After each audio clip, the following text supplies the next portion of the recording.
Tumatanda na sana. Sharon would like to thank the following sponsors: STI, Education for Real Life; Mary Pauline and Sir George Salon, Fat Boys Pizza Pasta; Aquabest, Global Quality Waters and Environmental Solutions Technologies Incorporated; Zagu, be refreshed, feel Zagu. Do you want flawless white skin? Try KB Glutathione sa KB Glowing Ka. Oracle Jewelry, you may visit their store at 2nd floor main building, SM City North. Dr. Reynaldo Carpio of Grand Monaco Homes. Sa Grand Monaco, tutulungan kang magkabahay. Zenzest, TJ Media and Star Karaoke TKR 304P. Distributed by Soundmax Media Marketing Corporation. Moose Gear, Ultra Mega Supermarket. Presyong mababa na, mas pinababa pa. We're back here sa Sharon, kasama mo kapatid. Kasama pa rin po natin sina Cheryl, Con, si Mang June at si Gerard, kasama ang kanilang mga pets. To our pet owners, no, dahil sobrang na-attach na kayo sa mga alaga nyo, paano nyo, alam ko mahirap to paano nyo tinatanggap pag may pumapanaw sa kanila, pag may namamatay? Actually, it takes time. Nag-grieve din ako for ilang weeks. Pero kailangan tanggapin kasi meron akong ibang pets na kailangan ilipat ko naman yung ano sa kanila. Parang hindi ko sila pabayaan. So, you also call? Parang anak, no? Pag sobra ng close sa'yo, tapos kayo po, Mang Jun, lalo kayo. Sa akin, gusto ko, namimiss ko yung lagi ko siyang kasama. Tulad nito, pinagawa ko yung aso ko si Saver. Pinagawa niyo sa? Yung aso ko si Saver. Opo. Yung ngipin niya. Yung ngipin niya pinagawa ko para so, lagi mo siya kasama. That's a very good idea. Dapat pala ginawa ka sa... Gusto ko lagi yung memory. Right, kasi years na yung pinagsamaan. They give you unconditional love, di ba? You, Gerard. Sa experience, yung huli kong dog, isa sa mga favorite ko. So, pina-cremate namin siya. Kumuha lang kami ng konting ash.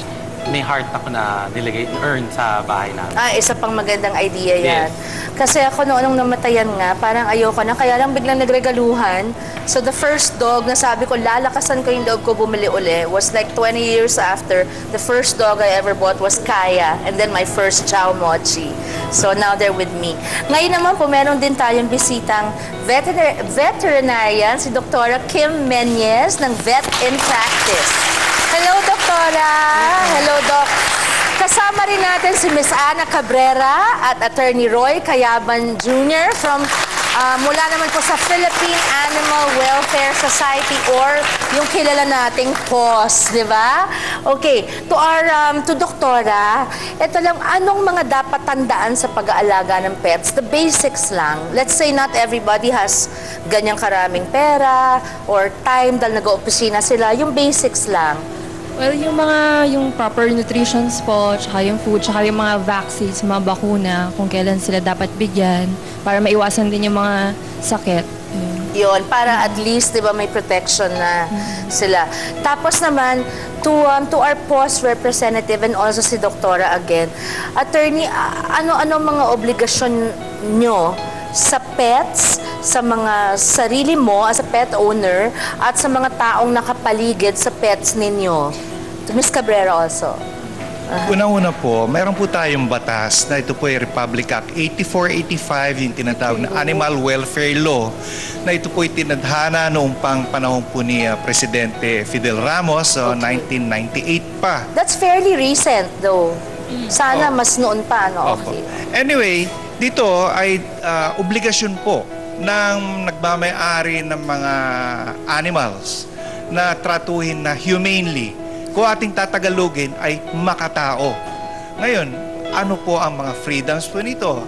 Ito ay dapat natin pakainin, ito ay dapat natin hindi gugutumin, ito ay dapat hindi natin pababayaan man nauuhaw. O sinasaktan. O sinasaktan. Kung ito po'y may sakit, gaya nung sabi po ng ating doktora, na ito po ay dapat nating gamutin. Tama. At ito po ay dapat nating may laya siyang maka-adapt sa kanyang natural na... Kasi ako, I cannot, kung babalik at babalik tayo sa kauna-unahang panahon, remember, they're all God's creatures. Kahit sa Noah's Ark, nung dumating yung Great Flood, di ba? Hindi talaga pinabayaan ng Panginoon na mamatay ang mga hayop, kasama sila. Oo nga, na-notice namin merong proliferation ng mga, since marami sa Facebook at internet YouTube. cruelties, maski itong dogfight ng mga pitbulls, ano siya sugal online.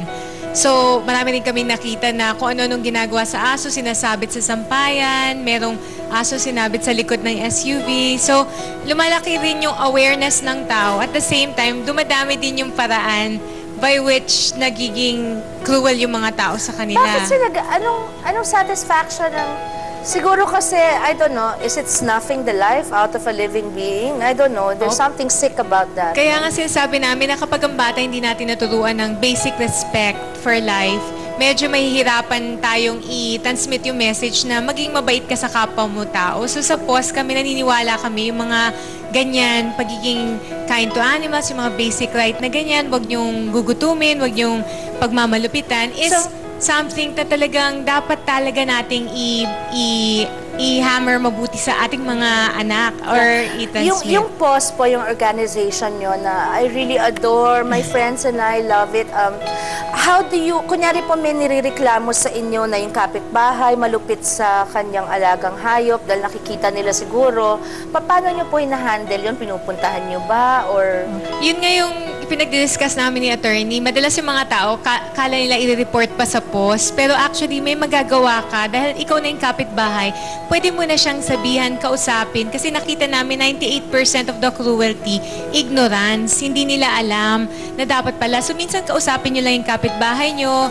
And then kung talagang hindi makuha sa pakiusap, pwede naman tayong dumiretso na sa mag-file ng police report. Pag sinasaktan talaga, pwede nang dumiretso. At pwede nang gumawa ng affidavits at tutulungan namin kayong mag-file sa prosecutor's office. So, if you don't know what to do, pero meron kayo nakikitang nilulupitan na pet o hayop na, syempre may puso naman po tayo, you can call POS and ask them to help you go to the correct authorities, diba? The Actually, right kahit sa police na diretso, 117, yun yung emergency number. Pero tutulungan namin kasi iba na intimidate, akala nila mahal mag-file ng kaso, walang tutulong sa kanila mag-review ng affidavits. Although we're a volunteer non-profit organization, katulad ni Attorney Roy, he's volunteer. How do you support how do you get support for it?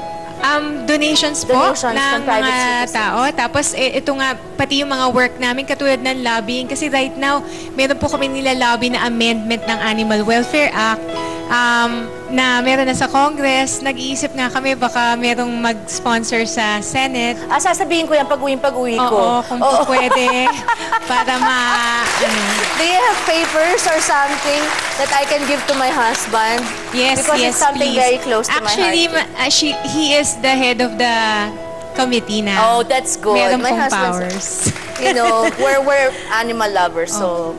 Thank you very much. Doctora, thank you, Attorney, thank you, Ms. Cabrera. Thank you to all of you, my very special guests, at sa inyong, my other special guests, my furry friends, at sa inyong lahat po na narito sa studio. Maraming salamat po sa pagdalaw nyo.